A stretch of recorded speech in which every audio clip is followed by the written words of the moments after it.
When I grew up as a child in North Carolina, my mother would say, make sure you eat all the food on your plate, because otherwise this would be food available for starving Chinese. So the thought was China was such a poor country that people had trouble eating.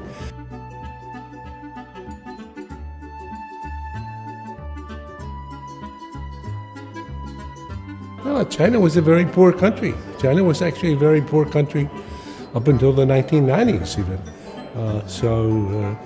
The idea of China as the largest economy in the world was an unbelievable idea in 1980 or 1990, even for most people in 2000. But China's rise has been the most spectacular event in the world in the last 25 years. I would say that's a great success story for the world. And as the president of the World Bank said just at the last session, over these 40 years, 800 million people who used to be very, very poor now are not poor, and some are middle class, some are even wealthy. So what a fantastic story for mankind, and what a good lesson for other countries. This bridge goes across the Charles River at Harvard between the Kennedy School and the Business School. I can see it out of my office. The renovation of this bridge, the discussion about it began when I was dean of the Kennedy School, and I quit being dean in 1989. The project began in earnest in 2012. It was a 2-year project. In 2014, they said the project is not finished. In 2015, they said the project is not finished. It'll take another year. In 2016, they said, we're not going to tell you when it's going to be finished. Now it's almost finished. I contrast this in the book and in my presentation with the renovation of the Sanyang Bridge here in Beijing, which has got about twice as many lanes of traffic as the Anderson Bridge. How long did it take to complete the renovation of the Sanyang Bridge? 43 hours. So, in the last 10 years, the U.S. has been building a 500-mile stretch of high-speed rail between San Francisco and Los Angeles.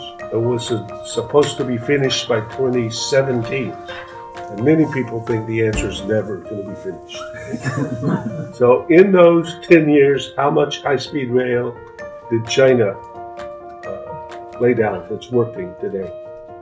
I guess 16,000.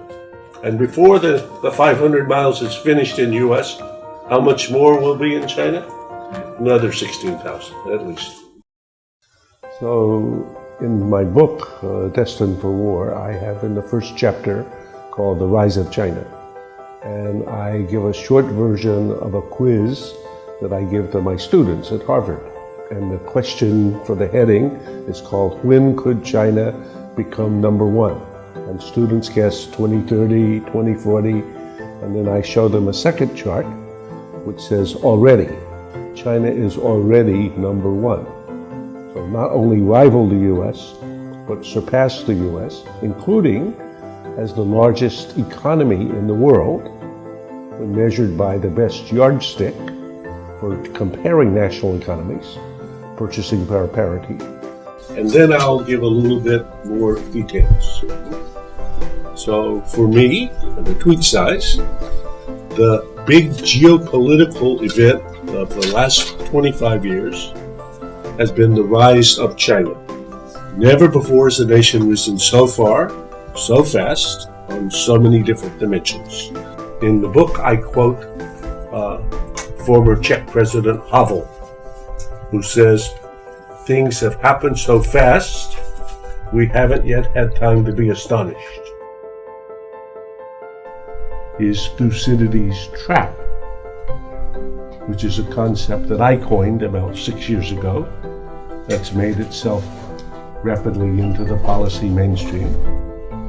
And the big question is the subtitle of my book, Destined for War, Can America and China Escape Thucydides' Trap? And actually, I believe this is what Xi Jinping believes when he says we need a new form of great power relations. What's wrong with the old form? I think what's wrong with the old form is that it frequently leads to war, which is not a good outcome. So we need to be imaginative, energetic, adaptive in creating some new form.